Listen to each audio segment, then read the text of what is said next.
성경 히브리서 6장 19절 18절 말씀입니다.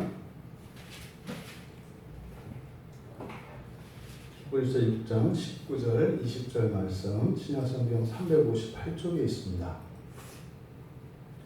우리 같이 한 목소리로 함께 읽겠습니다.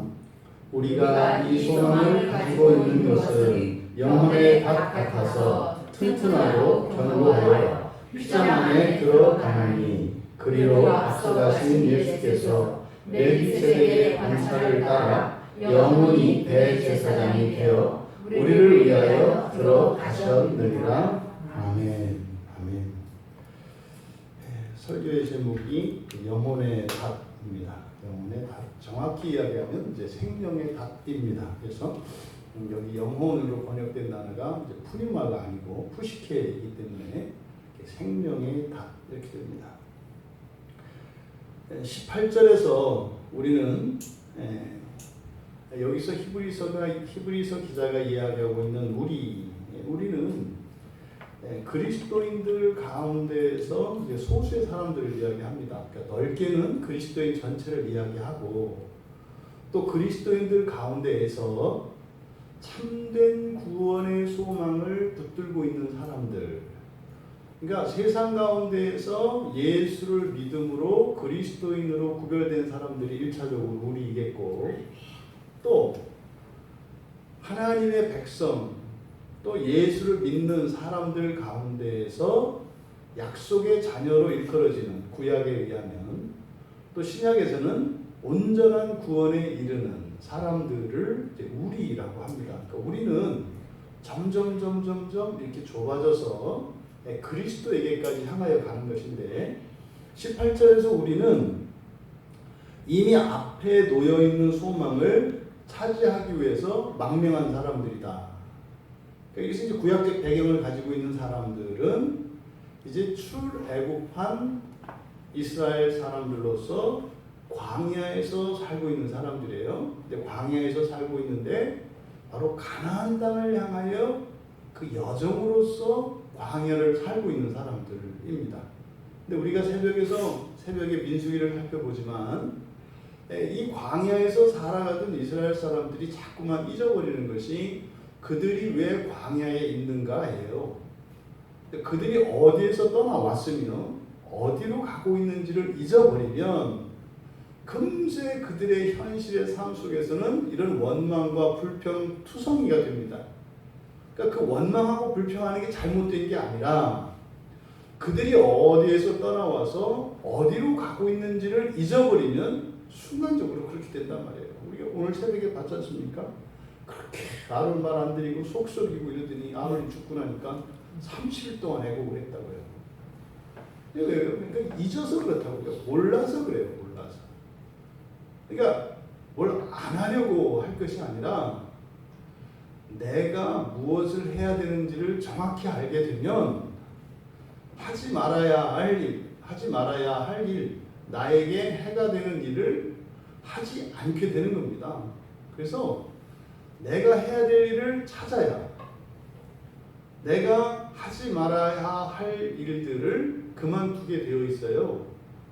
그러니까 내가 해야 될 일을 모르면서 현재까지 하면서 살아왔던 일을 그만두려고 하면 이건 너무나 힘든 일이고, 이것은 뭐 잠깐 되는 듯하다 안 되고 뭐 이런 겁니다. 지금 여기서 우리 앞에 있는 소망을 차지하기 위해서 망명한 사람들, 무슨 말이에요? 여러분들이 예수를 믿기 이전에 그때의 삶을 애굽이라고 하는데, 그 애굽이라고 하는 의미는 영원히 멸망하는 것을 말해요. 나의 의지, 나의 뜻, 나의 선을 위해서 살아간다고 착각하지만 사실은 나를 해치는, 심지어는 나의 파멸을 위해서 살아가던 삶을 애굽의 삶이라고 한다고요. 애굽의 삶은 바로를 위해서 살아가는 거라고요. 그래서 무엇을 주어서 먹고 즐거워하는 것도 결국은요, 바로를 위해서, 그 피라밋을 짓기 위해서 일도 잘하라고 격려해 주는 거에 불과하다 이 말이에요. 이거는요, 뭐 지금 회사도 마찬가지입니다. 여러분들이 이제 뭐 일반 우리 사회인들이 기업에서 이렇게 일을 합니다만 거기서 보너스도 주고 휴가도 주고 왜 그래요? 수고했다고 주는 게 아니라 일 더 잘하라고 주는 거예요. 일 더 잘하라고. 그러니까 그동안 한 거에 대해서 이렇게 값을 지불하는 게 아니라 사실은 뭐예요? 앞으로 더 잘하라고 주는 거죠. 그러니까 좋은 의미로는 더 잘하라고 하는 것이고 좀 부정적인 의미로는 네 목숨, 네 생명을 다 걸어서 회사를 좀 발전시키고 장렬하게 전사해라 뭐 이런 거죠. 이게 애국에서 삶이라고요.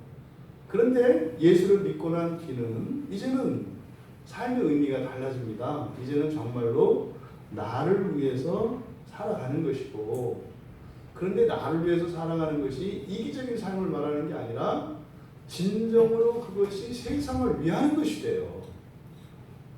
이게 지금 그리스도인들의 인생의 정체성인 거거든요. 그러니까 우리들은 바로 그런 사람들입니다. 그리스도인들은.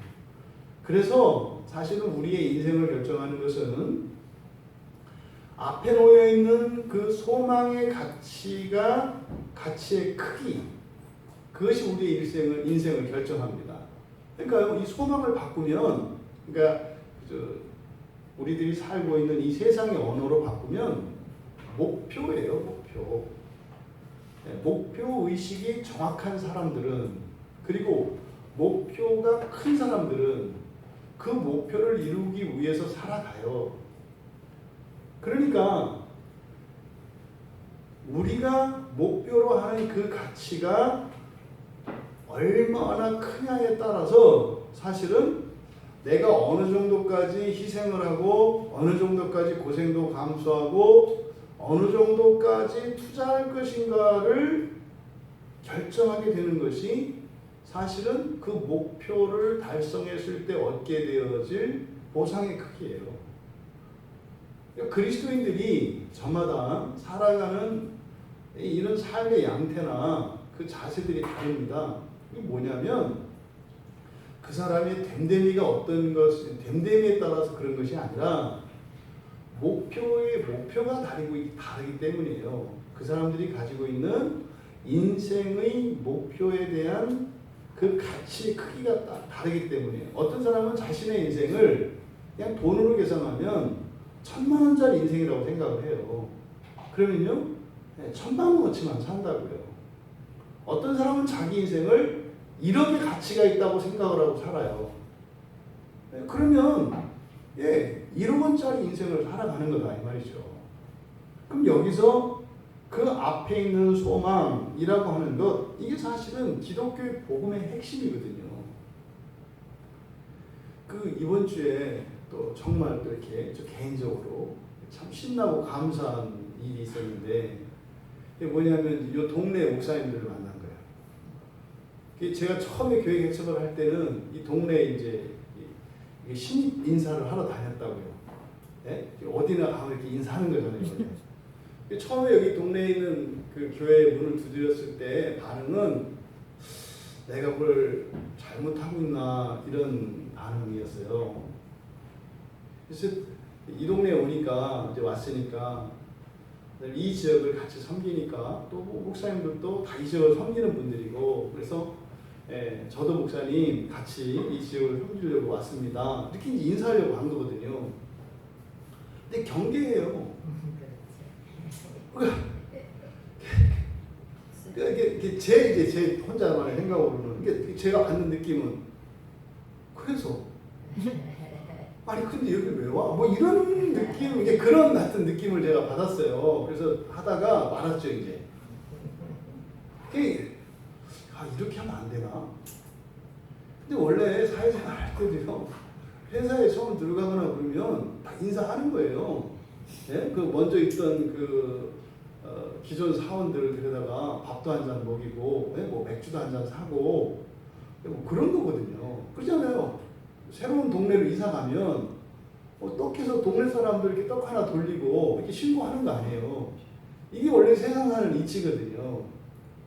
근데 그때는 그래서 하다가 이제 말았죠, 사실. 그러다가 이제 여기 이제 갈보리 교회하고 그 성림교회 목사님하고 이렇게 연결이 돼서 이렇게 요 지역에서는 어쨌든 이렇게 이제 그 두 분 목사님하고 이제 교제를 하면서 지내고 있었는데 전화가 온 거예요. 그러니까 전에 제가 찾아갔던 교회 목사님이에요. 교회 목사님 그래서 혹시 교회들이 함께 하고 이런 거에 대해서 뭐 어떤 생각을 갖고 계시나요? 그래서 저는 뭐 이렇게 같이 만나고 이렇게 하는 거 너무 좋아하죠. 그랬더니 그때 한번 찾아오셨었는데 여의치가 않아서. 그게 몇 년입니까? 벌써 5년, 6년 전 아니에요, 거의. 그래서 뭐 여의치 않아서 그랬는데 뭐 괜찮으시면 뭐 요 앞에 있는 또 이제 어떤 목사님하고도 같이 이제 그런 이제 이 지역을 같이 섬기니까 교회들이 연합하고 이렇게 할 수 있는 이런 것들을 좀 이야기하고 그냥 했으면 좋겠다. 너무 좋죠. 그래서 만났다는 거 아닙니까? 그 만나서 이제 가서 얘기하는데 제가 하던 얘기를 듣고 있어요. 너무나 똑같은 생각을 갖고 있는 거예요. 그러니까 비슷해요, 경험이. 그러니까 그분들도 진짜로 그 기독교 신앙 안에서의 그 한 사람 한 사람을 변화시키시고 온전케 하시는 그 하나님의 구원의 일에 관심 있고, 그래서 막 사람들이 막 오는 거에 대해서 두려워해요. 그래서 한 목사님 그러더라고요. 최소한 한 6개월에 한 번씩만 왔으면 좋겠다고. 이 교회 크지도 않아요. 얼마 되지도 않아요. 우리 비슷한 교회들인데요. 그런 생각을 하는 거예요. 왜냐하면 한 번에 여러 가정이 오니까 감당을 못 하겠더라는 거예요. 이게 어떻게 이제 할 수가 없으니까. 거기는 이제 저보다도 훨씬 오래된 분들인데 이렇게 해보니까 최소한 그 한 가정이 새로 오면 한 6개월 정도는 시간을 두고 그 다음에 이렇게 왔으면 좋겠고, 근데 뜻대로 되냐고요. 확 왔다가 확 나가고 이러는 거죠. 그러니까 그 일을 이제 우리 교회 얘기를 했더니 비슷해요, 과정이. 그래서 이제 우리도 뭐 이러이러해서 뭐 어려움이 있었습니다 했더니 그 목사님은 나는 3번 있었습니다. 이렇게. 근데 이제 교회에 대한 생각, 말씀에 대한 생각, 그리고 현실에 대한 인식, 뭐 가장 기본적이지만 가장 본질적인 이런 내용들이 일치하는 거예요. 그러니까 참 뭐 이렇게 뭐 이상하다 이런 소리를 들었던 거예요, 이분들이 주변 사람들한테. 근데 이렇게 셋이 만났는데 다 그런 거예요. 그러니까 그냥 이상한 사람들이 아니라 다 똑같은 거예요. 그러니까 이게 얼마나 좋아요. 그래서 제가 그랬죠.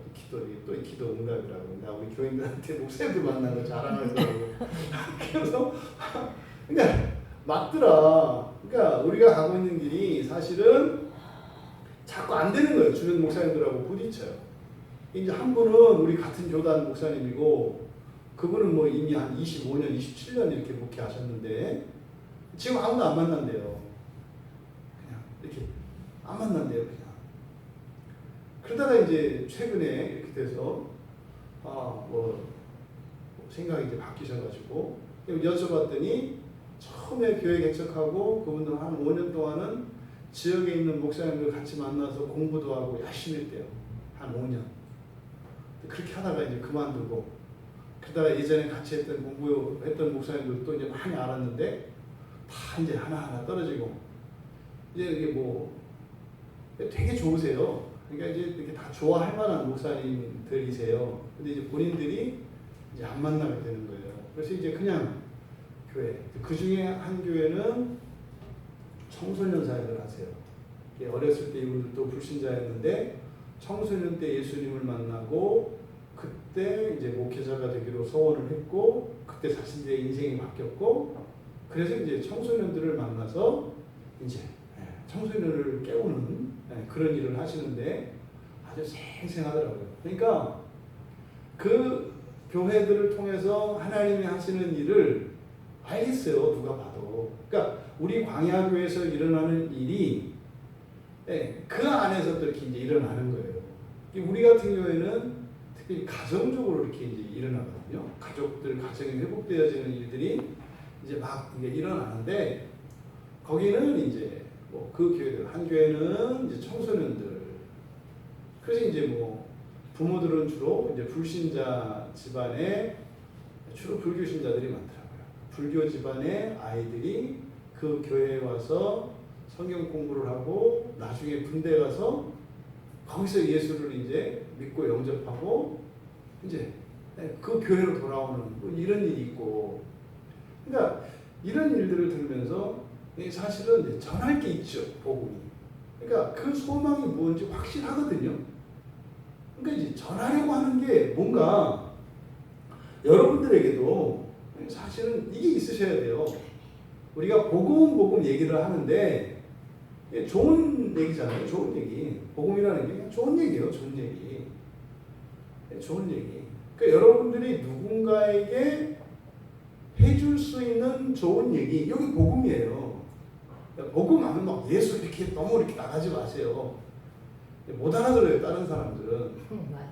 그러니까 급한 마음에 막 그 예수님 당신은 죄인이고 뭐 당신을 위해서 예수님 십자가에서 죽었는데 그분이 죽은 지 사흘 만에 부활하셨고 나는 가만히 있는데 뭐 나를 막 뭐 죄인으로 만들고 감옥에 집어넣었다가 또 뭐 사형수로 만들었는데 또 뭐 내 대신 누가 또 죽었다고 그러고 또 뭐 죽었는데 살아났다고 그러고 정신없어요. 하나도 몰라요. 무슨 말인지.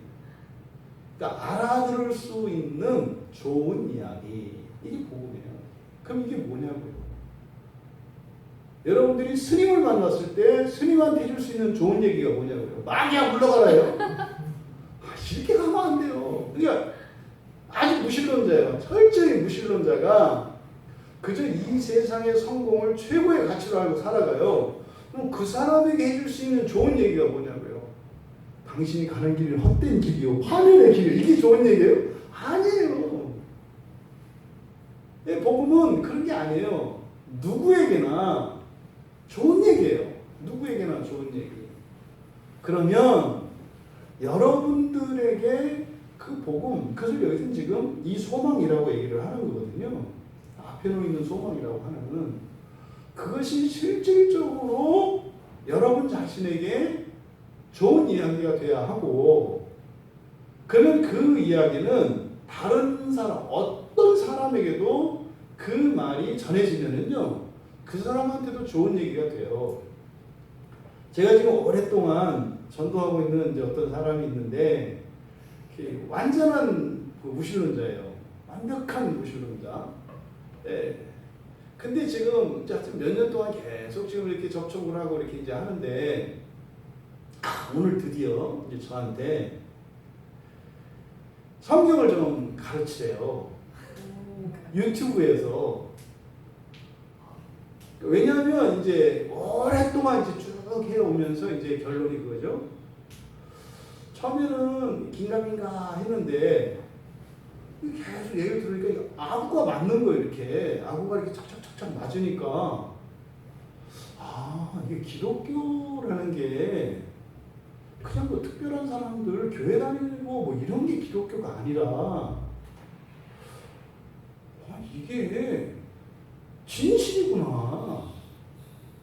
그냥 누구나 다 알고 싶어하는 인생에 대한 이게 진실이구나. 이게 진리가 진실이잖아요.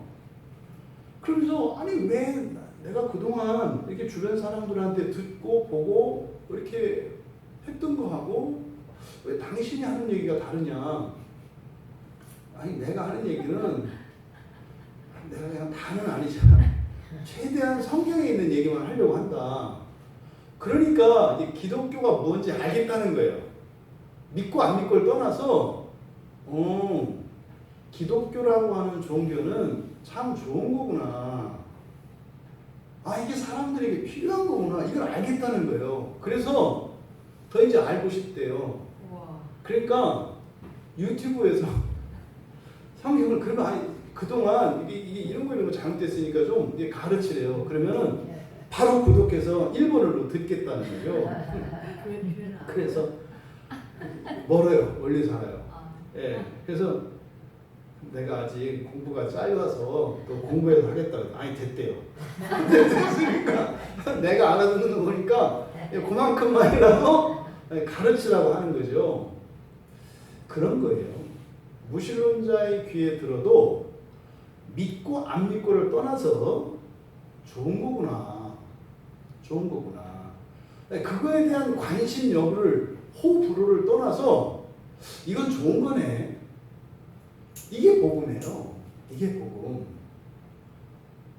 그동안 이제 저도 이제 그 말을 듣고 이제 그동안 이렇게 이제 복음에 대해서 진술한 이런저런 이제 책들이나 교재들을 이렇게 이제 쭉 살펴보니까 그거 봐서는 못 알아듣겠어요. 근데 우리는 알죠. 우리는 알죠. 우리는 그걸 읽으면 뭘 얘기하는지 알아요. 근데 일반인들이 복음에 대한 이런저런 책들을 읽었을 때 이게 나한테 그렇게 좋은 것이라고 하는 느낌을 못 받아요. 그리고 이해도 잘 안 되고. 근데 막 좋다고 하니까 광신도 같은 거예요. 나는 이렇게 정확히 뭐 이렇게 좋은지 모르겠는데 너무 좋다고 막 하니까 아 미쳤구나. 뭐 이런 생각을 하게 되는 거죠. 그러니까 기독교인들에 대해서 가지고 있는 세상 사람들의 편견은 기독교에 대한 정확한 정보가 제공되고 있지 않기 때문에 사람들이 교회를 오해하고 기독교를 오해하고 하나님을 오해하는 거예요. 성경은 하나님과 우리 사이의 모든 장벽을 허물어 버렸는데 교회가 그거를 다시 막 조립을 해서 세워요. 이런 말도 안 되는 일들이 일어나고 있거든요. 근데 사실 이 고민은 지금 히브리서 가지고 있는 히브리서 기자가 가지고 있는 고민이에요. 그러니까 지금 6장에서 계속 설명하는 것이 왜 이렇게 됐는가요? 왜 기독교가 이렇게 오해가 됐는가? 심지어는 예수를 믿는 사람에게조차 이게 그렇게 좋은 것이라는 이렇게 어떤 인식을 가지지 못하게 된 이유가 뭔가? 목사님들을 만나면 목사님들보다 제가 이제 몇 번 이제 그 어느 선교단체에서 하는 목회자 자녀들을 위한 이제 그 세미나 그 모임에 가서 이제 그 자녀들을 만난 적이 있어요. 근데 이 아이들을 이제 목회자 자녀들을 만나서 이제 제가 알게 된 것은 내가 목사의 아들이 아니었기 때문에 절대로 목회자 자녀들이 느끼는 것을 내가 느낄 수 없구나. 상상을 초월할 정도로 큰 부담을 느껴요. 그러니까 왜냐가 중요해요. 맞냐 틀리느냐 왜 그랬느냐가 원인이 중요하지 않아요.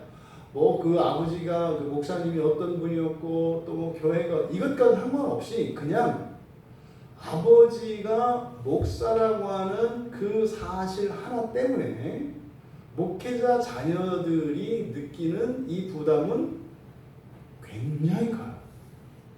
그거는 제가 이해할 수가 없더라고요. 이렇게 하는데. 그리고 그 정도인 줄은 저도 몰랐어요.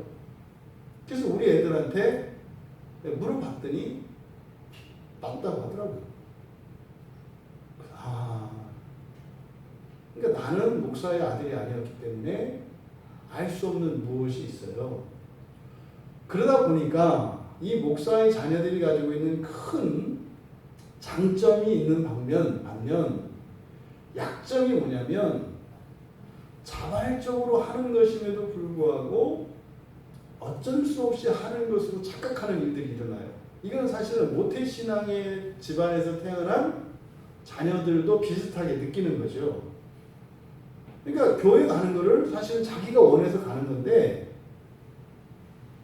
엄마 때문에 아빠 때문에 간다는 생각을 한 거예요. 그래서 뭐 한 20년 동안 교회 생활을 해왔는데 이게 뭐예요? 그냥 이렇게 뭐 개줄에 끌려서 끌려다녔던 그 도살장에 끌려가는 견공처럼 교회를 다닌 것으로 머리에서 착각하고 있어요. 그러지 않거든요. 어린아이들도 예배를 드리고 은혜를 받기 때문에 가기 싫을 수 있어요. 하지만 그게 타의에 의해서만 끌려가지는 게 아니라 자기가 원하지 않으면 갈 수 없는 게 교회거든요. 그런데 여기가 정리를 그렇게 해놨어요. 나는 부모 때문에 끌려갔다. 그래서 이제 그러니까 어떻게 돼요? 하기 싫었는데 그래요. 하기 싫기도 했지만 좋기도 했다니까요. 근데 좋은 건 지워버리고 싫었다, 끌려갔다, 원하지 않았다 이렇게 정리되어 있어요. 그러면 지나온 인생을 되돌아볼 때 어떻게 정의하냐면 빨리 여기서 벗어나야 되겠다는 결론이 만들어지는 거예요. 그게 사실이 아니거든요. 사실이. 그러니까 이런 생각을 가지고 있다 보니까 교회 한 번 가는 게 엄청나게 부모를 위해서 뭔가를 하는 일이고 내가 희생하는 일이에요. 그러니까 이런 일이 이제 어떻게 적용이 되냐면 그렇잖아요. 집에도 보면 뭐 예를 들어서 뭐 우리 같은 우리는 세 아이가 있는데 세 아이가 똑같지 않거든요. 예, 성격도 다르고 기질도 다르고 다 달라서 하는 방식들이 달라요. 표현하는 방식도 다르고. 그러면은 뭐 특히 이제 이렇게 수요일이나 금요일날 뭐 이건 원래 안 오는 걸로 돼 있잖아요. 법이. 일반 사람들의 법은 수요일 금요일은 안 오는 걸로 돼 있어요. 새벽은 더 안 오는 거고 없어야 되는 거라고 지금 생각을 하고 있잖아요. 그러면 이렇게 하다가 뭐 이제 이렇게 계속 데리고 나오잖아요. 그러다가 누가 이제 안 와. 그럼 어떤 생각이 들어요? 손해봤다는 생각이 들어요. 누구만 안 하고 나는 왜 왔어? 뭐 이런 생각을 하는 거죠. 이런 생각을 다 가지고 있다. 근데 이게요, 애들뿐입니까? 장년들도 이런 생각한다는 거 아닙니까? 이렇게 봐서 누가 빠지나 안 빠지나 봐요. 누가 빠졌어. 손해보는 생각이 들어요. 아이씨, 나만 나왔네? 이 말도 안 되는 이런 생각을 해요. 왜 그래요? 이게 이 소망이라는 게 이 소망의 가치가 몇 시간을 들이고 몸의 이런 수고와 이렇게 할 만한 가치가 없는 거예요. 이 사람들한테 뭐 십자가가 어떻고 예수님이 어떻고 암만 해봐야 그거 100원짜리예요. 안 움직여져요. 암만 해봐야 그 100원짜리가 아무데나 죽을 수 있는 건데 그거 신경도 안 쓴다고요. 그러니까 여러분들에게 이 복음의 가치, 소망의 가치가 올라갈 수 있게 되기를 바란다는 거예요. 그래서 사람들에게 교회 다니고 예수 믿고 신앙생활 하는 게 싸구려였다는 거예요. 별거 안 했다는 거예요. 그러니까 그렇게 살 수밖에 없었다는 거거든요. 히브리서 기자는 아니라는 거예요. 어떤 것보다 큰 가치가 있고 의미가 있다. 이 얘기를 지금 해주려고 하는 거거든요. 그러면 그 소망, 그렇게 내가 그동안 살아왔던 인생의 방식까지도 포기하고 완전히 새롭게 살아갈 수 있게 할 만한 가치. 여러분은 얼마면 돼요? 여러분에게 얼마를 주면 여러분들의 직장을 포기하고 또 여러분들의 가족까지 포기하고 여러분들을 움직일 수 있는 가치가 얼마냐고요. 속으로 나는 없어 이런 사람은 아직 돈을 모르는 사람이에요. 돈을 알면 그런 소리 안 나와요. 여러분들은 우리도 다 배반할 수 있어요. 돈이면. 돈이 어마어마한 거예요. 그러니까 생각보다 우리가요 아주 속물적이에요. 속물적이라는 건 뭐예요? 계산적이라고요.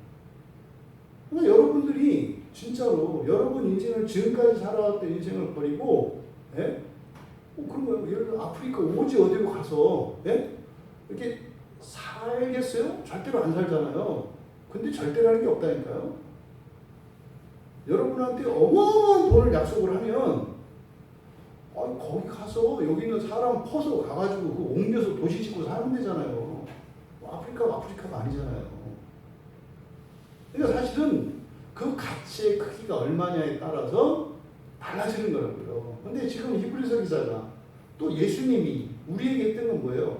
이게 최고로 큰 가치라는 거거든요. 그게 안 믿어지고 그게 이해가 안 되니까 그냥 뭐 신앙생활 하는 게 무슨 뭐라도 하는 것처럼 생각이 돼요. 그걸 나쁘다 이렇게 얘기하면 안 된다고요. 그 사람이 이 복음에 대해서, 구원에 대해서 알고 있는 그 지식의 정도가, 그 가치가 그거밖에 안 되는 거예요. 왜? 이 바울 사도 같은 사람은 자기의 모든 명예와 재산과 심지어는 자기의 동포까지도 다 버려요. 엄청나게 큰 가치 때문에 그런 거예요. 엄청나게 큰 가치. 그게 여기서는 그 소망이라고 얘기를 하는 거거든요. 그러니까 앞에서 우리가 14절에서는 그 소망을 뭐라고 했습니까? 아브라함에게 하셨던 그 말씀을 인용을 함으로써 하나님이 약속하신 복이래요. 그러니까 지금 우리 앞에 있는 이게 하나님이 약속하신 복이라고 얘기를 하거든요. 그리고 뭐 17절, 18절에서 17절에서 얘기한 건 뭐예요? 불변하는 거라는 거예요. 불변하는 하나님의 약속이 절대로 변하지 않는다는 거예요. 하나님이 약속한 복이고 이거는 불변하는 복이고, 그리고 18절에서는 강력한 위안을 주는 소망이라는 거죠. 여기서 강력한 힘이 있다는 거예요. 그러면 그 소망을 따라서 그 소망을 위해서 살아가는 사람들은 그 소망은 이미 예비되어 있고 이거는 바뀌는 일도 없어요. 그런데 그것을 따라 살아갈 때 우리에게 어떤 힘이 자꾸 생긴다는 거예요. 이게 지금 그 소망이라고 설명을 한 거거든요. 이렇게 얘기를 하고도 히브리서 기자는 설명이 부족한 거예요. 이렇게 해도 사람들이 이 글을 읽고 와, 이제부터는 그 소망을 살아야 되겠네, 이렇게 안 될 것 같은 거예요. 그래서 이제 19절과 20절에서 좀 더 우리가 알아들을 수 있도록 비유를 통해서 그 소망에 대하여 더 정확하게 이해할 수 있도록 다시 한 번 또 설명하고 있는 거예요. 19절과 20절의 내용이. 그래서 19절에서는 뭐라고 하고 있습니까? 이 소망이라고 하는 것은 뭐다? 영혼의 닻이다. 영혼의 닻으로 설명합니다.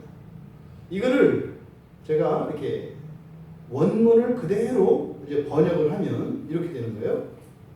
그것은 소망이죠. 그 소망은 우리가 가지고 있는 튼튼하고 견고하고 휘장 안으로 들어가고 있는 생명의 닷과 같습니다.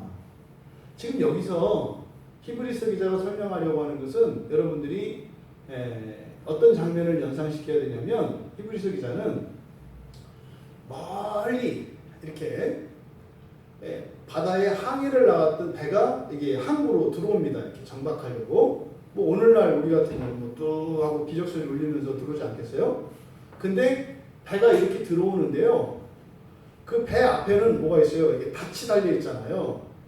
근데 그 배가 이렇게 들어와요. 들어와서 지금 항구에 딱 정박을 한 거예요.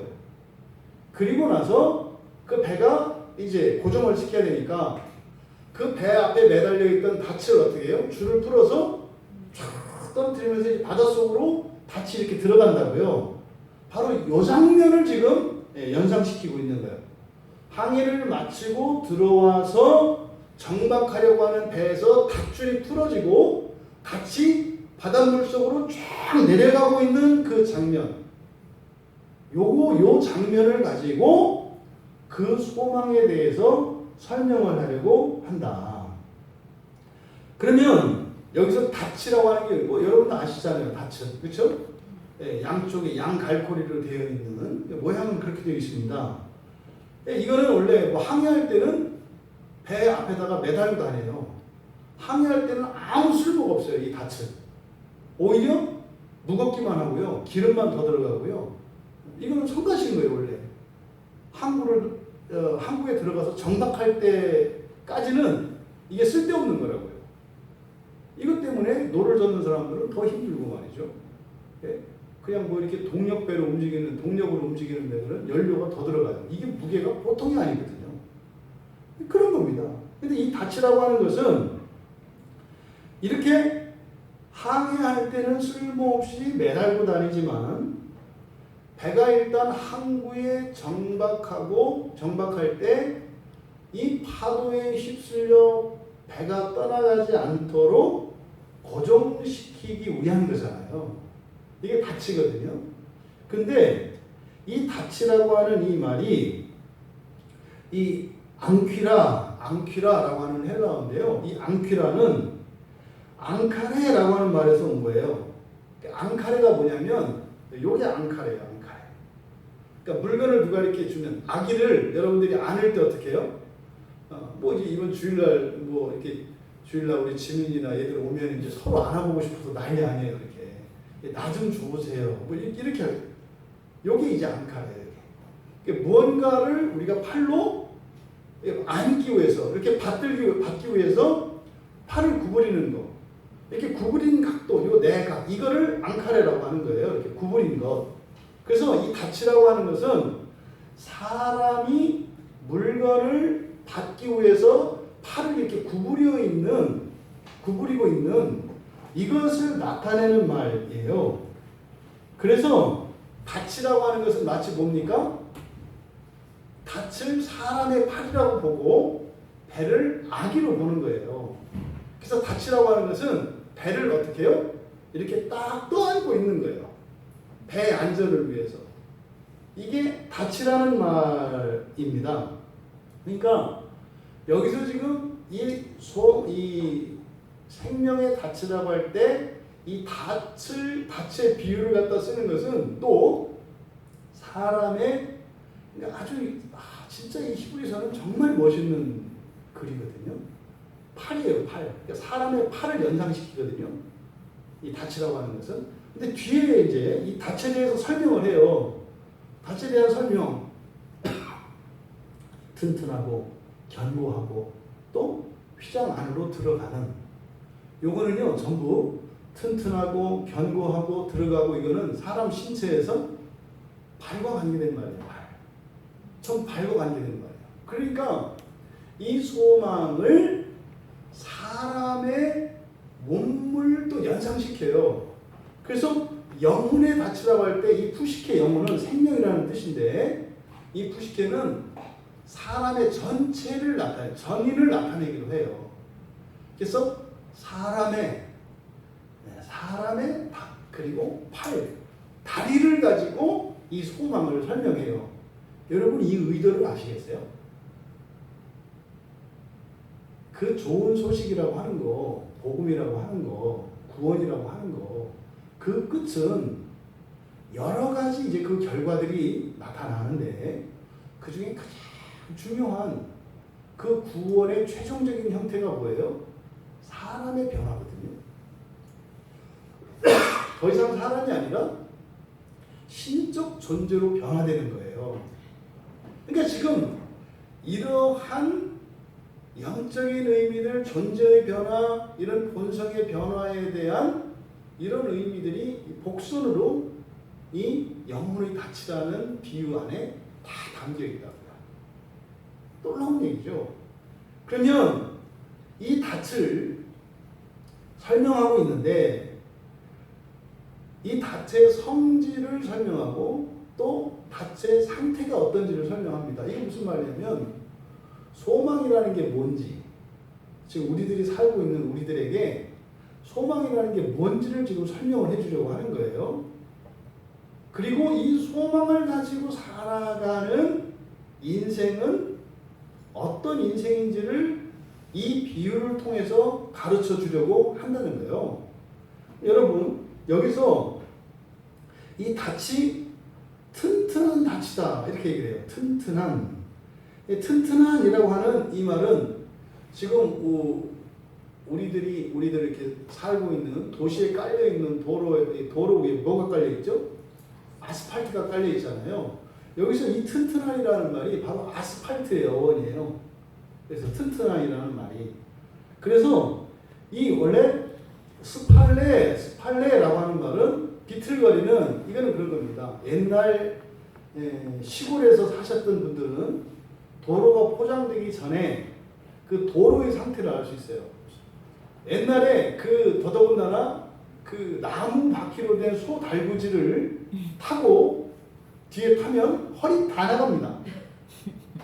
그럼 이게 충격 흡수도 안 되는 데다가 온통 돌멩이들이 걸릴 때마다 그대로 그 충격이 몸에다 오거든요. 그래서 소 달구지를 탈 때는 그냥 앉는 게 아니라 이렇게 쭈그리고 앉는 거예요. 이렇게. 그렇게 해서 이 무릎을 가지고 이 충격을 흡수하면서 이렇게 가야 돼요. 먼 무릎 그냥 앉아서 타면은 내리고 나면은 정신이 없어요. 온몸이 힘들어서 맞은 것 같이. 그런 거거든요. 그러니까 여기서 아스팔레 그러니까 그렇게 비틀거리지 않는 이런 뜻이에요. 아는 부정적도니까. 그래서 이 말이 튼튼한이라고 할 때 튼튼하다고 하는 것은 힘이 있는 이런 것이 아니라 그냥 태풍이 막 몰아쳐도 그리고 파도가 막 일어도 이 닻은 어떤 닻이다. 그거를 뽑히지도 않고 끌려가지도 않는 닻이다. 이런 뜻이에요. 그래서 튼튼한이라는 말이 나타내는 것은 그래서 이 튼튼한이라고 하는 이 말은 성경에서 하나님에게서 빼앗아갈 수 없다라고 하는 요 개념을 나타내는 말이에요. 이게 신약성경과 구약성경에서 여러 차례 나타나는데 요한복음 10장 28절에는 내가 그들에게 영생을 주노니 영원히 멸망하지 아니할 것이요 또 그들을 내 손에서 빼앗을 자가 없느니라. 빼앗을 자가 없다. 요거를 튼튼하다고 얘기하는 거예요. 튼튼한. 또 요한복음 16장 22절에서도 지금은 너희가 근심하나 여러분이죠? 다 근심 있으시잖아. 지금은 너희가 근심하나 내가 다시 너희를 보리니 너희 마음이 기쁠 것이요. 주님을 보는 그날에 여러분이 기쁨으로 충만하게 된대요. 그리고 그때 이후로는 너희의 기쁨을 빼앗을 자가 없으리라. 이게 여기서 말하는 튼튼함이에요. 또 로마서 8장 35절에서 누가 우리를 그리스도의 사랑에서 끊으리요. 환난, 권고, 박해, 기근, 적신, 위험, 칼 빼실 수 없다. 이게 튼튼하다는 뜻이에요. 그래서 이 닻이라고 하는 것은 튼튼한 것이다. 무슨 말입니까? 절대로 그 무엇도 우리에게서 빼앗아갈 수 없다. 그런데요, 정말 그리스도인의 삶 속에 그 소망이 항상 그렇게 튼튼해요? 없잖아요. 여기서 우리가 중요한 원리를 발견할 수 있는 거예요. 교회 바깥에 맨 던져진 게 닻이구나. 그 튼튼한 닻을 사람들이 어떻게 해요? 길에다 갖다 다 내다 버린 거예요. 태풍도 뽑을 수 없는 건데, 그 무엇도 뽑을 수 없는 건데, 너도 나도 앞다투어서 그거를 다 던져버렸어요. 그러니까요, 한국에 많은 배들이 정박해 있어요. 이게 그리스도인들이죠. 근데 이렇게 보니까 닻을 다 끊어낸 거예요. 왜요? 항해해보면 알아. 닻이 얼마나 무거운지. 그래서요, 그걸 다 끊어서 항 밖에다 내다 버리고 돌아다닌다 이 말이에요. 그래서 돌아다닐 때는 편하고 좋아요. 가벼우니까. 야, 편하다. 배가 속도가 훨씬 빨라졌네. 막 이렇게 한다 이 말이에요. 근데 문제는 그 배는요, 정박을 못해요. 정박을 못해요. 그러니까요, 계속 떠다녀야 되는 거예요. 그래서 이 소망, 이 닻을 설명하는 튼튼하다라고 하는 이 말을 통해서 우리 그리스도인들이 이렇게 정말 태산과 같이 고요한, 굳건한 이런 삶을 살지 못하는 이유가 무엇 때문이다? 이 소망을 끊어내 버리기 때문이다. 근데 이거는요, 다른 누구는 이것을 끊을 수가 없어요. 누구만 해요? 나만. 내가 이 소망을 던져버리면 인생을 살아가는 데는 좀 편한 것처럼 일시적으로 느낄 수 있어요. 근데 문제는 뭐예요? 안식이 없어요. 쉼이 없어요. 계속 떠다녀야 합니다. 항구에 들어와서도 정박을 못해요. 그러니까요, 정박을 못하면 배에서 내리지를 못해요. 배에 탄 사람도. 그러면 사는 내에 출렁거리는 배 위에 있어야 한다는 사실을 우리가 기억해야 합니다. 이게 신약 성경에만 이런 것이 아니라 구약 성경에도 신명기 32장 39절에 이제는 나 곧 내가 그인 줄 알라. 나 외에는 신이 없도다. 이제 여호와 하나님을 나타내는 거예요. 나는 죽이기도 하며 살리기도 하며 상하게도 하며 낫게도 하나니 내 손에서 능히 빼앗을 자가 없도다. 이게 뭐예요? 튼튼하다라고 하는 의미를 나타내는 거예요. 두 번째로 이 다체 성질을 나타내는 두 번째 견고한이라는 말이에요. 견고하여, 견고한. 이 견고한은 베바이노의 형용사형인데 이 바이노라고 하는 말은 걸어갈 수 있는 단단한 땅을 말해요. 우리 속담에 보이죠? 돌다리도 두들겨 보고 건너가라. 그러니까요, 확실하게 마음 놓고 다닐 수 있는 아주 단단한 그 기초를 말하는 거죠. 그래서 여기서 견고한이라고 하는 것은 바로 그런 말입니다. 그런데 히브리서 기자가 이 견고한이라는 말을 어떤 의미로 사용하느냐? 앞에 히브리서 2장 2절에 하나님의 말씀의 속성으로서 나타내요. 그러니까 천사를 통해서 주신 하나님의 말씀이 견고하다고 얘기하거든요. 이거 뭐예요? 틀림없다는 거예요. 이거는 절대로 허물어지지 않는다 이 말이에요. 그러니까 속을 수도 없고 속는 일도 없다. 확실하다. 예, 보장을 얘기하는 거예요. 그리고 이제 이 말이 3장 6절과 3장 14절에 그러니까 히브리서 3장에서 이 단어가 또 사용되는데 이때는 신자들의 속성으로서의 견고함을 나타낼 때 써요. 그러니까 신자들은 어떻다? 절대로 하나님을 떠나지 않는다는 거예요. 그래서 이 견고하다는 말은 하나님의 속성으로서 그리고 하나님 자녀들의 속성으로서 그게 뭡니까? 공통점이에요. 창조주 하나님과 하나님을 믿는 사람들의 공통점이 견고함이라고 이야기를 하는 거예요. 그래서 이 견고하다라고 하는 이 말은 하나님의 불변성을 우리들 사람이 느낄 수 있는 지상적 용어가 이 여기서 말하는 견고한이라는 말이에요. 여러분 그 있죠? 여러분 믿을 만한 사람 있잖아요. 의리 있는 사람 있잖아요. 약속을 정확하게 지키는 사람들 있잖아요. 이런 모든 것들을 견고하다고 얘기한다 이 말이에요. 깨지지 않는 절대성. 이게 견고하다고 한다고요. 오늘날 이 세상에서 가장 견고한 관계가 뭘까요? 가족이에요. 가족. 이 세상에서 가장 견고한 그런 관계는 가족이에요. 근데 이게 다 그렇지 않습니다.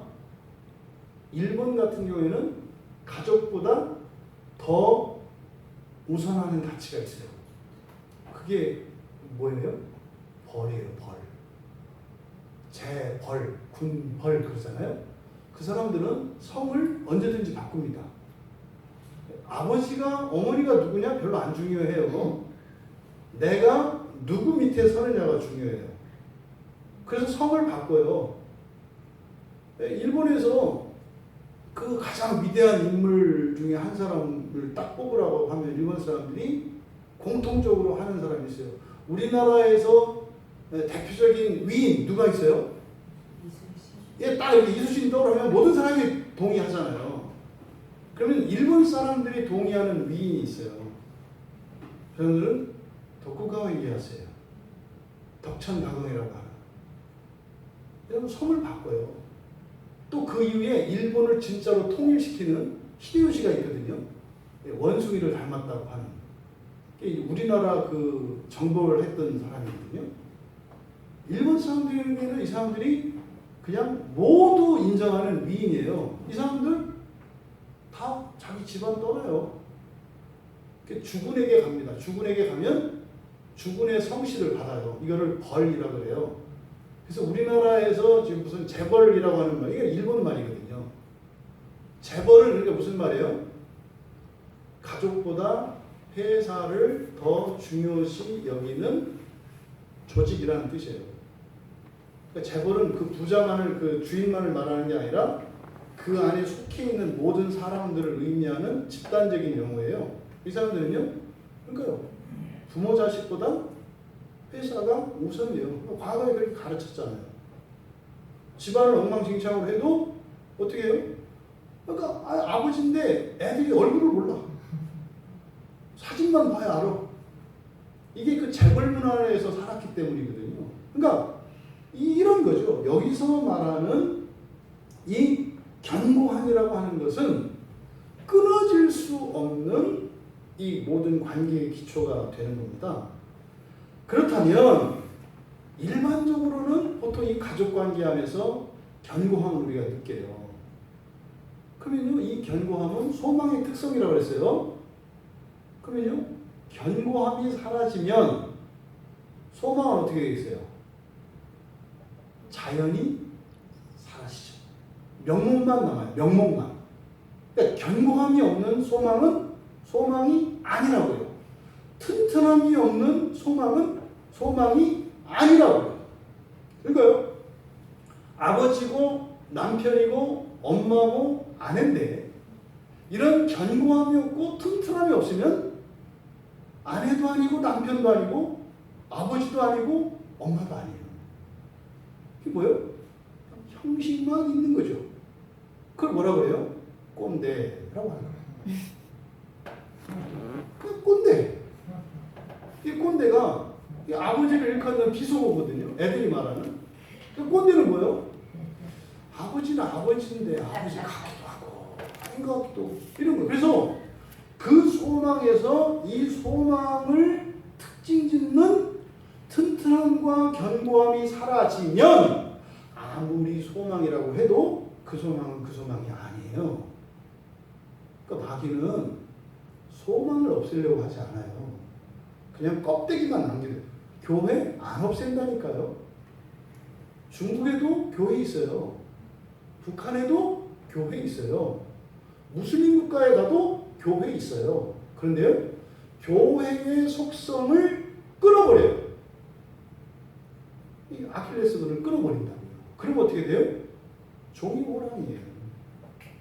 이게 지금 무기력한 이 시대의 교회죠. 교회에 있어요. 슬프다니까요. 교회 그러면은 막 가슴이 뛰고 말이죠. 의지가 되고 말이죠. 막 희망이 솟아야 되는데 교회에 아파. 그 속성을 잃어버려서. 그 지금 이 소망, 이 튼튼함과 견고함이라고 하는 이것은 아주 중요한 하나님의 속성이에요. 이 지상에서 느끼는. 그래서 여러분들이 어떻게 해야 돼요? 살면서 여러분들의 책임과 의무를 다 하셔야 되고, 여러분들이 서로 신용을 쌓고 성실의 원칙에 따라 살아가야 돼요. 이게 무너지면요, 관계가 다 깨져요. 형식적으로는 유지가 되죠. 그런데요, 형식적인 관계밖에 안 된다고요. 그럼 어떻게 됩니까? 외로워지고 두려워져요. 그럼 혼자 살기를 찾으려고 해요. 그러면요, 실수를 반복하게 되고, 그 실수로 인해서 위험은 더 커지고, 위험은 더 커지고, 그러면 두려움이 커지고, 외로움도 커지고, 계속 악순환이 되는 거예요. 여기 지금 그 견고하다라고 하는 이것은 히브리서 기자가 하나님과 하나님의 자녀들, 신자들의 공통적인 속성으로 나타내는 말이 이 견고함입니다. 세 번째로 이 소망에 대한 소망을 비유로 나타내는 이 닷, 그러니까 소망이죠. 그것의 성질 세 번째는 영혼의 닻이라고 했으니까 이 닷, 이 소망의 중요한 속성이 뭐라는 거예요? 생명이라는 겁니다. 생명. 그러니까 생명에 닫히니까, 그래서 이렇게 소유격은 주체로 객체로 해석을 할 수가 있어요. 둘 다 가능하다고 그랬어요. 그러면 생명에 닫히다 이랬을 때 이것은 마치 이런 겁니다. 그 엄마 뱃속에 있는 아기가 어떻게 살아가요? 아기가 탯줄로 어머니의 자양분이 들어오죠. 바로 여기서 이 생명의 닫히라는 것은 마치 어머니 뱃속에 있는 태아와 어머니를 연결짓는 탯줄과 같은 거라는 거예요. 이게 끊어지면 죽어요. 이게. 그래서 생명의 닻이라고 한 거예요. 그러니까요, 닻이 없으면 죽어요. 그런데 어떻게 했다고 그랬어요? 지금 교회들이 닻을 끊어서 다 갖다 버렸다고요. 신자들이 어떻게 살아요? 닻을 내다 버리고 살아요. 그러면 어떻게 돼요? 살았으되 죽은 자가 되는 거예요. 예수를 믿지 않는 자의 삶을 살아간다니까요. 그 사람이 잘못하고 죄를 짓고 이 문제가 아니에요. 왜 그래요? 닻을 내려놨다는 거예요. 그래서 이 생명의 덫, 그래서 이 덫이라고 하는 것, 소망이라고 하는 것은 우리의 생명줄이다. 생명줄이다. 그러니까 예수님이 요한복음 14장 6절에서 예수님을 뭐라고 하세요? 나는 길이요, 진리요, 생명이라고 해요.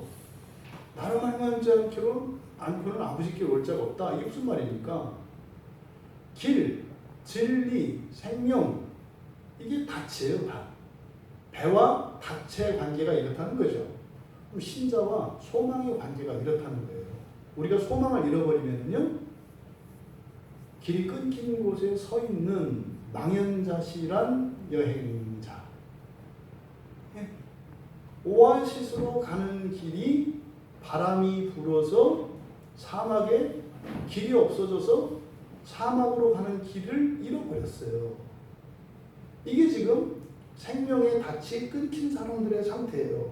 그러니까 예수님의 길이요 진리요 생명이라고 하는 이 말씀을 히브리서 기자는 생명의 닻이다, 이렇게 은유적으로 나타내고 있는 거죠. 그러니까 이 생명의 닻이라고 하는 이 말씀은 소망과 생명의 관계를 나타내고 또 이 소망의 절대성을 나타내는 말이에요. 생명의, 여러분들이 그 소망을 잃어버리시잖아요. 예수 안 믿는 사람보다 더 어려운 삶을 하시게 돼요. 그 사람들은 그 사람들이 믿는 게 있어요. 그 사람은 그 사람들이 쉼을 얻는 데가 있어요. 그 사람들은 육지에 정박할 수 없어요. 그래서 어떻게 해요? 자기들끼리 백끼리 연결을 해서 해상에다가 해상 도시처럼 만들어요. 세상 사람들은. 근데 그리스도인들은 거기 못 껴요. 거기 껴도 거기에 연결을 안 시켜주기 때문에 거기서 좀 쉬었다 하려면 닻이 있어야 되는데 닻이 없어서 거기도 못 쉬어요. 그러니까요, 이 소망을 잃어버리면 그리스도인은 그때부터 예수 믿은 거를 후회하면서 살게 돼요. 예수 믿었다 끝 천만에요. 매뉴얼이 있다니까요. 그러니까 이 소망이 끊어지면 안 된다.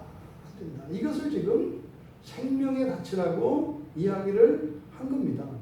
여러분, 그럼 여러분들이 바로 이 예수님이 우리에게 주신 영원한 생명, 이것이 우리의 소망이라는 것을 여러분들이 기억하셔야 돼요. 영생, 네? 영원한 소망.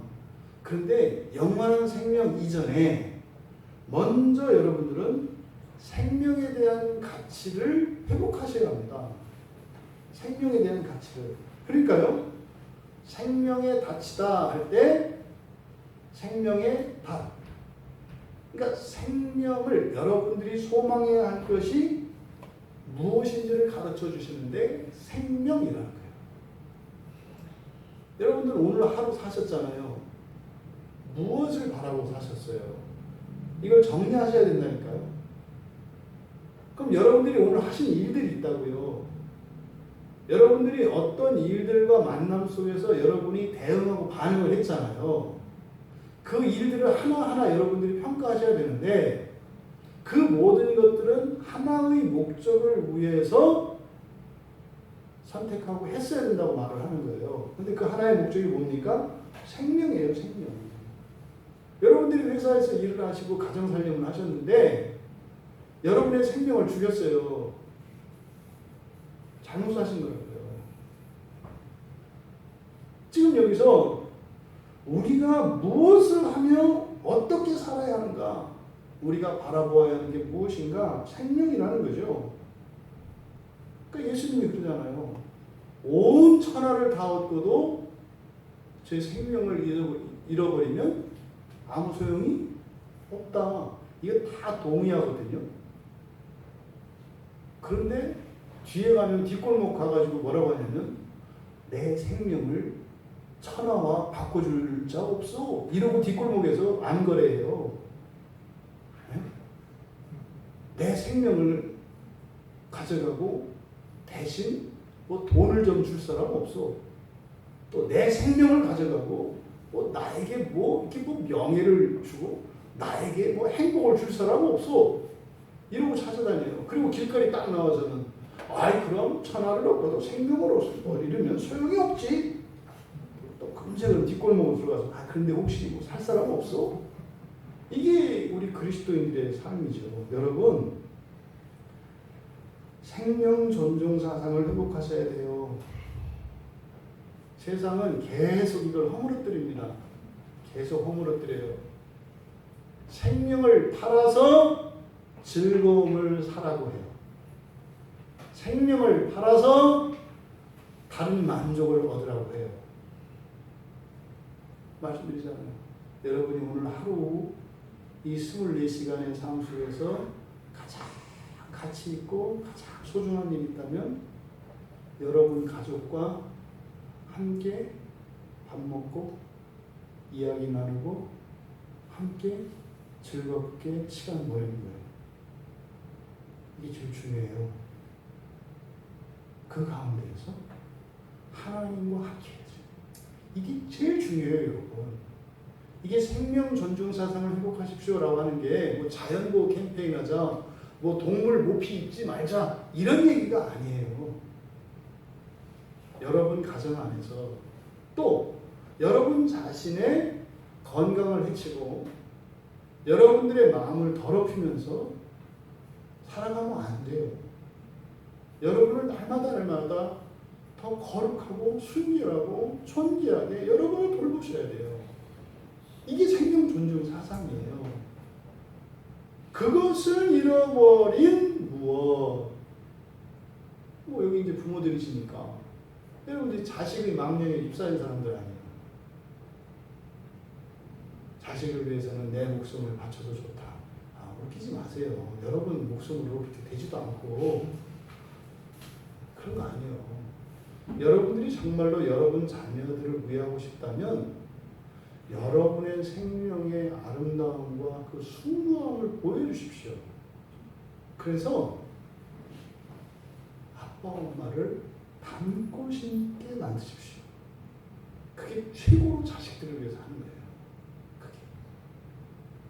그 생명이 아름답다는 거. 그래서요, 어떤 일이 있어도 가족이 함께하고 가족과 함께 보내는 이 시간이 억만금을 버는 것보다 더 중요한 것이라는 것. 그러함에도 우리는 우리 가족만이 아니라 이 세상에 있는 모든 가족들과 함께 섬기기 위하여 그 소중한 시간을 우리가 자발적으로 희생하고 헌신하며 나가서 일하는 거죠. 그게 가치가 커서가 아니라 이게 가치가 큰데 나만의 우리만의 생명이 아니라 더 큰 우리의 생명을 회복시키기 위하여 씨 뿌리러 나가는 거죠. 이것을 여러분들이 회복하셔야 한다. 두 번째로 이런 생명에 대한 생명 존중 사상을 회복하는 것, 거기서 그치면 안 되고, 생명에는 두 가지 생명이 있어요. 멸망하는 생명이 있고 불멸의 생명이 있어요. 멸망하는 생명, 불멸의 생명. 우리가 부모로부터 태어날 때 맨 처음 받는 것은 필멸적인 생명을 받습니다. 반드시 태어나서 죽는다 이 말이에요. 이 세상에서 죽지 않는 사람은 없어요. 그리스도인 빼고 다 죽어요. 근데 그 죽는 생명도 소중히 여겨야 된다. 그죠? 근데 거기서 한 걸음 더 나아가 불멸의 생명으로 바꿔야 한다는 거예요. 그래서 예수님이 그런 말씀 하시거든요. 자기 목숨을 구원하고자 하면 잃을 것이고 나와 복음을 위해서 자기 목숨을 잃으면 구원하리라. 이게 뭐냐면 생명의 교환에 대한 이야기예요. 멸망하는 생명을 붙들고 있으면 영원한 생명은 얻을 수 없다. 근데 영원한 생명을 얻고자 자기의 유한한 생명을 버리면 그 사람은 영원한 생명을 얻을 것이다. 그러니까 뭐예요? 양자택일입니다. 1차적으로 생명을 존중해야 합니다. 왜냐하면 세상은 생명을 팔아서 이 세상에 무엇을 세우라고 하니까요. 거기서 더 나아가서 이 생명을 불멸의 생명으로 바꿔야 한다는 거예요. 이게 신앙의 전진이에요. 바로 이 가르침에 따라서 우리가 이 사랑을 실천하며 살아가는 거예요. 사랑은요, 나를 기쁘게 하는 것이 아니라 타인을 기쁘게 하는 거예요. 너도 좋고 나도 좋은 게 사랑이 아니에요. 오해하시면 안 돼요.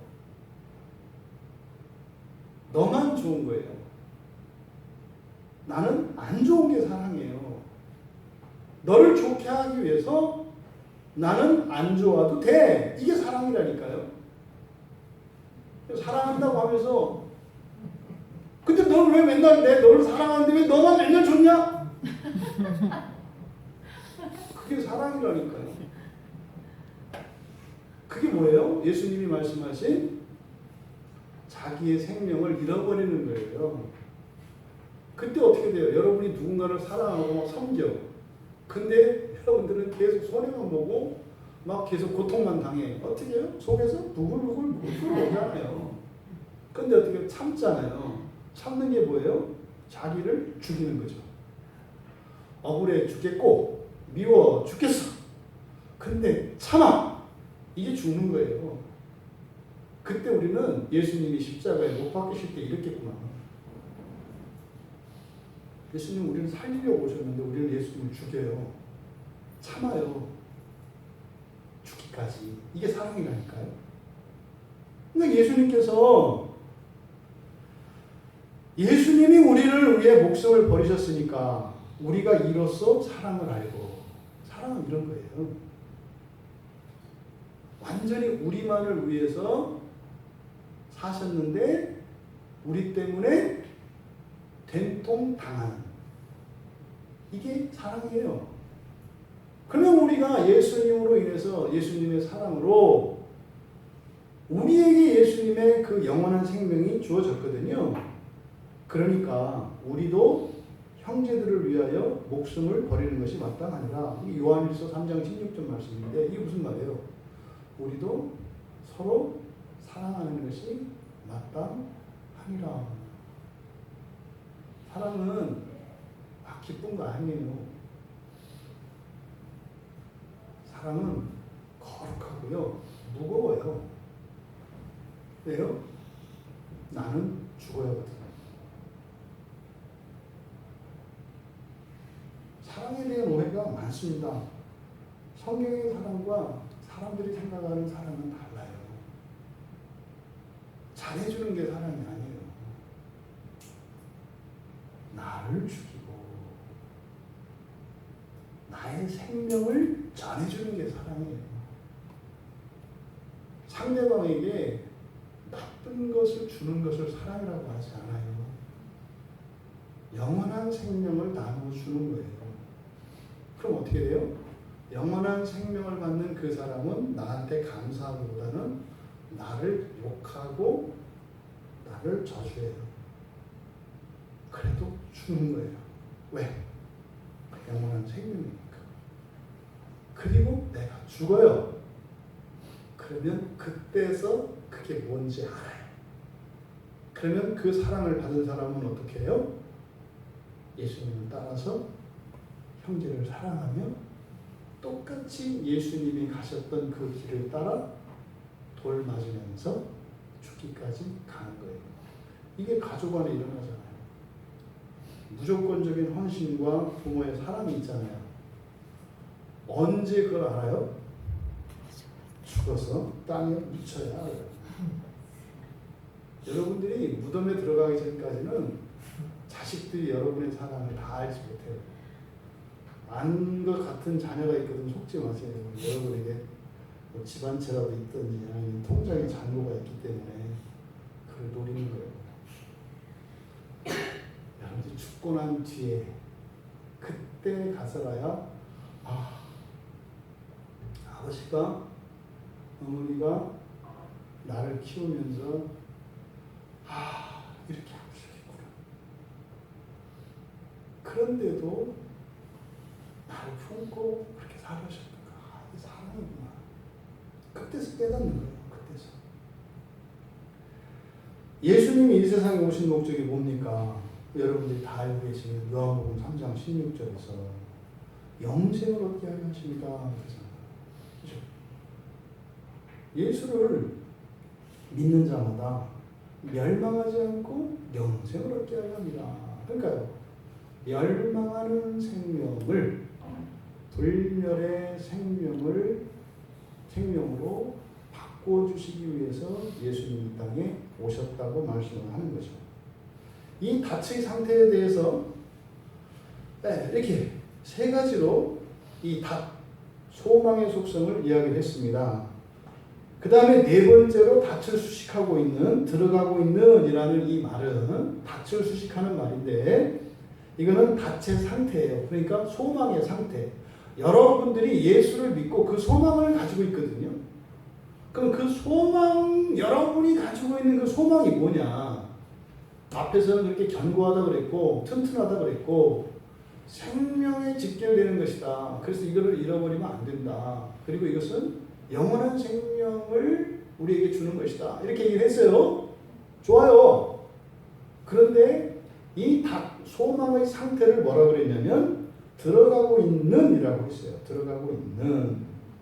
여러분 여기서 들어가고 있다라고 하는 이 말이 뭐겠습니까? 여기서 들어가고 있다는 것은 이제 그 쇳소리를 내면서 바닷속으로 이제 빠져 들어가는 그런 장면을 연상시키는 거거든요. 근데 여러분 소망은 아직 이루어진 게 아니에요. 뭐예요? 이루어져 가고 있는 중이에요. 그 소망은 지금 먹을 수 있는 게 아니라고요. 칙칙칙칙 돌아가는 압력밥솥에 있는 쌀과 같다고 얘기를 하는 거예요. 그 소망은.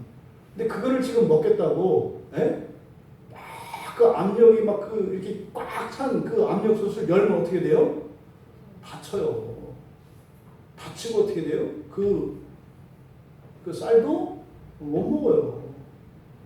기다리셔야 돼요. 기다리셔야 돼요. 그러니까 지금은요, 들어가고 있는 이라고 있는 이 말은 소망이 가지고 있는 내적 긴장을 이야기해요, 우리에게. 그래서 그랬잖아요. 이거 놓으면 죽는다고 그랬잖아요. 그런데요, 놓고 싶은, 붙들고 있기에는 너무나 힘든 그것이 그 소망이라고 얘기를 하는 거예요. 그래서요, 교회 다니는 일이 룰루랄라? 그 잘못 알고 있는 거예요. 뭘 모르기 때문에 룰루랄라 이러는 거죠. 있어요. 분명한 의미가 있고 가치가 있고 보람이 있어요. 근데 한편으로는요, 꺼려지는 거라니까요. 그게 있어요, 늘. 목사인 저에게도 소망을 붙들고 믿음을 따라 그 구원을 이루며 살아가는 일이 이야 이런 게 아니라니까요. 그만두고 싶은, 잠깐 쉬고 싶은 이런 내적 긴장이 있다니까요. 아버지 그만하고 싶은 생각이 있다니까요. 엄마 안 하고 싶은 생각이 있다니까요. 오늘 이번 주 주중에 어떤 집사님이 솔직한 마음 아픈 고백을 했어요. 다 떠나고 싶더래요. 집도 저도 다 떠나고 싶더래요. 그냥 이게 소망을 가지고 살아가는 삶이에요. 그러니까 아이 뭐 예수 믿는 사람이 왜 그래? 믿음이 없어? 그거 아니요. 그런 거요. 예수 믿고 살아가는 게 주춤주춤 하는 거고요. 그런 거요. 소망은 견고하고 튼튼한 것이고 불멸의 생명으로 바꾸는 것이지만 현재의 우리에게 그 소망은 거치고 버겁고 힘겹고 꺼려지는 것으로 느껴진다는 것. 이게 들어가고 있는 이라고 하는 이 말을 통해서 우리에게 주시는 교훈입니다. 그러니까요. 그 소망을 갖고 살아가시는 여러분들이 그것 때문에 힘들기도 하실 거예요. 그것 때문에 불편하시기도 할 거고 심지어는 그것 때문에 고통스럽기도 하실 거예요. 여러분의 자유가 박탈당하는 것 같기도 할 거예요. 그런데요. 그 소망은 우리의 생명줄이고 틀림없는 것이고 또 이것은 하나님과 같은 속성을 가지고 있는 것이기 때문에 결단코 포기할 수 없는 것이다. 그런데 그 닻이 어디로 들어가고 있습니까? 휘장 안으로. 휘장 안으로 들어가고 있는 닻이에요. 여기서 휘장이라고 하는 이 카타 페타스마라고 하는 이 말은 카타가 아래로거든요. 페타스마는 펼친다는 뜻이에요. 그러니까 아래로 펼치는 거. 휘장이죠. 위에서 착 늘어뜨리는 거. 여기 이제 휘장이라는 말이 가지고 있는 의미예요. 그러니까 이것은 상징적입니다. 휘장은 여기서 말하는 휘장은 이제 구약에 대한 기본적인 이해가 있어야 되는데 지금의 교회 왜 교회 이렇게 예배당에 강대상을 높이는지 아세요? 이게 구약에 있는 성막을 흉내내는 거예요. 이렇게 목사가 높다 이게 아니라 성막의 모양을 이 교회 예배당에 나타내는 거죠. 그래서 일부러 여기를 이렇게 하는 것이 성막 안에는 법궤가 있는 지성소가 있어요. 그리고 요 안에 여기가 성소예요. 그다음에 교회 앞마당들 이렇게 되어 있거든요. 그래서 예배당에 이렇게 강대상을 특별히 이렇게 구별하는 그 이유가 성경에서 기인하는 거라고요. 하나님이 가르쳐 주신 성막의 구조가 지성소, 성소 이렇게 되어 있어요. 근데 이 지성소는 대제사장만 들어갑니다. 그리고 이 성소는 제사장들이 들어갑니다. 그럼 구약적으로 보면 그리스도인들, 예배당에 들어오는 사람들은 다 누구예요? 제사장이 되는 거예요. 제사장. 설교하는 사람은 누가 되는 거예요? 대제사장이 되는 거예요. 이거를 이게 구약 성경의 기초에서 이렇게 나누는 거라고요. 아, 왜 목사만 설교해야 돼요? 그게 이제 민수기에서 그 미리암이나 이런 사람들이 도전하는 거예요. 또 이 고라의 자손들이 이렇게 도전하는 거예요. 뭐 왜 그 아론의 자손들만 왜 제사장을 해? 이런 거 같은 거예요. 이거는 그냥 제가 잘나서가 아니고 제가 성경을 많이 알아서가 아니라 하나님 시켜서 그런 거예요. 하나님 시켜서 그냥 저도 성경 공부하고 설교 준비하고 하는 것뿐이요. 그러니까 여러분들도 하나님 시키면 하셔야지 뭐. 별 차이 없어요. 그렇다면 이게 이 휘장 안으로라고 할 때 이 휘장은 성소와 지성소를 경계에 짓는 휘장이에요. 이렇게. 근데 이 생명의 닻이 어디로 들어가고 있다? 지성소 안으로 들어가고 있다. 이렇게 얘기를 해요. 여기서 지성소 안으로 들어가고 있다고 하는 이 의미, 이것은 성소와 지성소의 구분이 없어졌다는 것을 의미해요. 지성소 안은 사람이 원래 들어갈 수 없는 곳이에요. 대제사장 한 사람만 들어가거든요. 그것도 들어가는 게 아니라 1년에 한 번만 특별히 허락돼서 불려가는 거죠. 그렇다면 휘장 안으로 들어가고 있는 중이에요. 근데 완전히 들어갔어요? 들어가기 전이에요? 들어가고 있어요? 들어가고 있어요. 근데 들어간 건 들어간 건데 다 들어간 건 아니에요. 여러분들이 하나님의 자녀인데 하나님의 자녀가 아닌 건 아니지만 또 하나님 자녀인 것도 아니다 이 말이에요. 그래서 여러분은 사람이면서 하나님 자녀. 그러니까 사람의 자녀이면서 하나님의 자녀. 이게 지금 안으로 들어가고 있는 중이라는 말이 의미하는 바입니다. 근데 여기서 휘장 안으로 들어간다라고 하는 이것은 히브리서 기자가 지금 뭘 얘기하려고 하냐면 이 말로 예수님이 십자가에서 죽으시고 승천하시기까지의 과정을 휘장 안으로 들어가고 있다라고 표현한 거예요. 예수님이 십자가에 매달리셔서 죽으시잖아요. 그때 어떤 일이 일어나요? 성막의 휘장이 위에서 아래로 찢어진다고요. 지금 그 사건을 얘기하는 거예요. 그런데 예수님이 십자가에서 죽으시고 나서 어떤 일이 일어나냐면 예루살렘 바깥에 있는 공동묘지의 무덤이 열려요. 이게 역사적인 사건이에요. 예수님이 죽고 나서 공동묘지에서 공동묘지에 그 장사되었던 사람들이요 살아나서 예루살렘 성내로 들어오는 사건이 있었어요. 이스라엘 역사 속에. 이게 만약에 우리로 말하면 어떤 거예요? 예수님이 이 시대에 사셨다면 예수님이 안양에 여기 이 관악산에서 십자가가 세워졌고 예수님이 죽으셨어요. 근데 딱 죽으시던 그날 여기 안양에 공동묘지가 청계 있어요. 이렇게 넘어가면 청계에 그 공동묘지가 열리고 거기서 죽었던 사람들이 저쪽에서 이렇게 걸어왔다 이 말이에요. 이게 여러분 되게 괴기스러운 장면이에요. 이게 성경에 역사적인 사건으로 기록되어 있다니까요. 그러니까 예수님이 십자가에서 죽으시고 죽은 나사로만 살아났던 것이 아니라 예루살렘에 살다가 죽었던 많은 사람들이 죽었다 살아나서 집으로 돌아오는 일들이 있었어요. 예수님 당시에. 지금 그 이야기를 하는 거예요. 그런데 그때 무덤에서 살아났던 사람들이 어떻게 됐어요? 또 죽었어요. 그렇잖아요. 부활은 죽었다 살아나는 게 다가 아니다. 죽었던 사람이 살아나는 것도 부활의 과정이에요. 근데 나오는 과정이 있어요. 그게 뭐예요? 불멸의 몸으로 있는 거예요. 불멸의 몸으로. 그래서요. 아직 과정 중에 있다고요. 이게 들어가고 있다는 말이 그거예요. 그래서 예수님이 죽으셨잖아요. 휘장이 찢겼잖아요.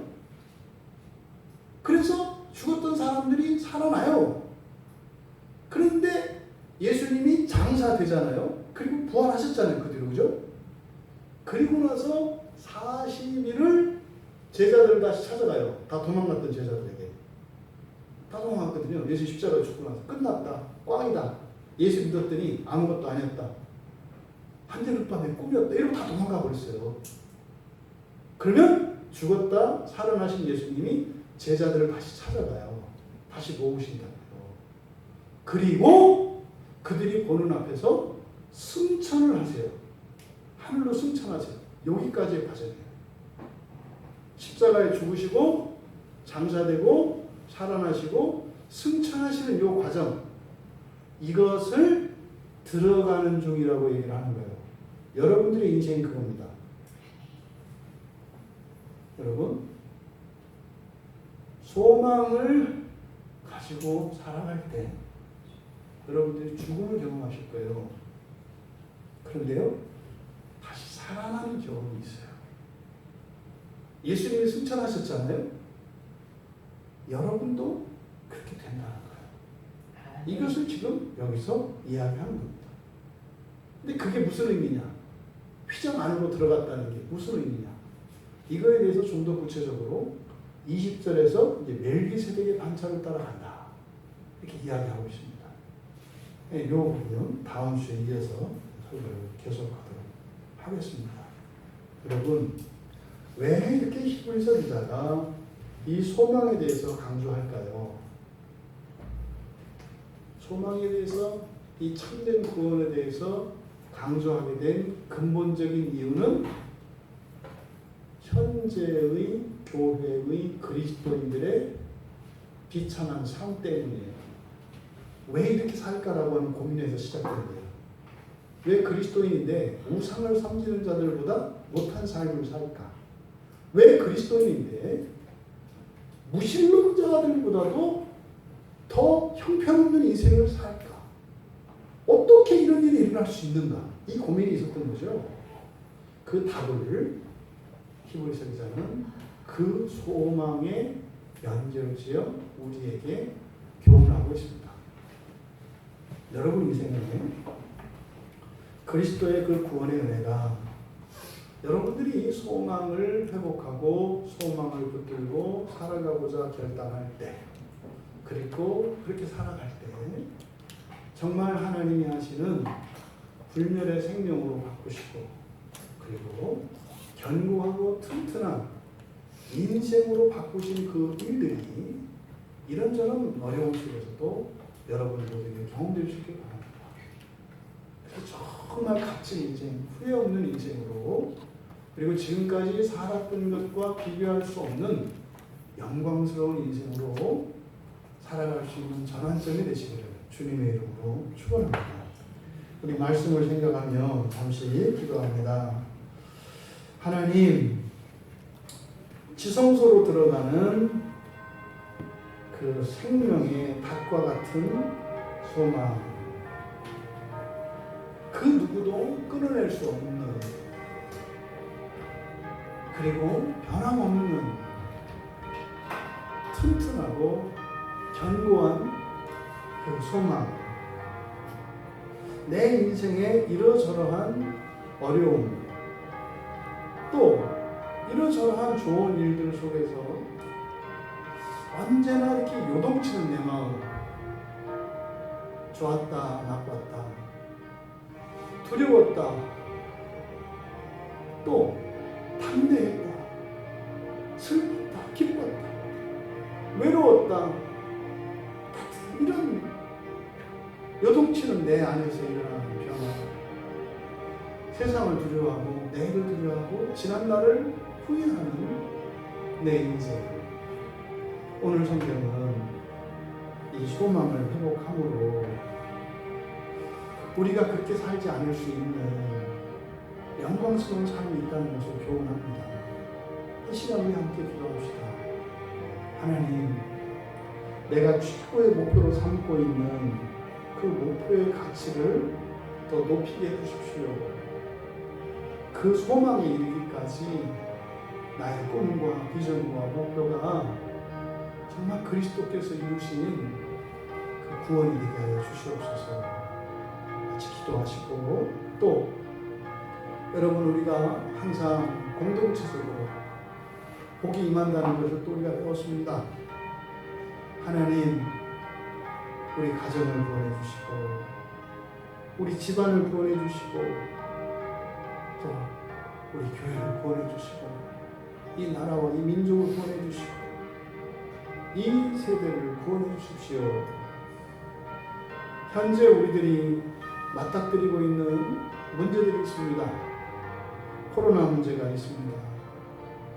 그리고 직접적으로 지금 다가서지는 않고 있지만 사실은 코로나보다 더 무서운 것이 현실적인 문제, 경제적인 문제입니다. 저 멀리 엄청난 쓰나미가 수만 미터에 달하는 이 경제적인 어려움의 파도가 이미 차고 올랐어요.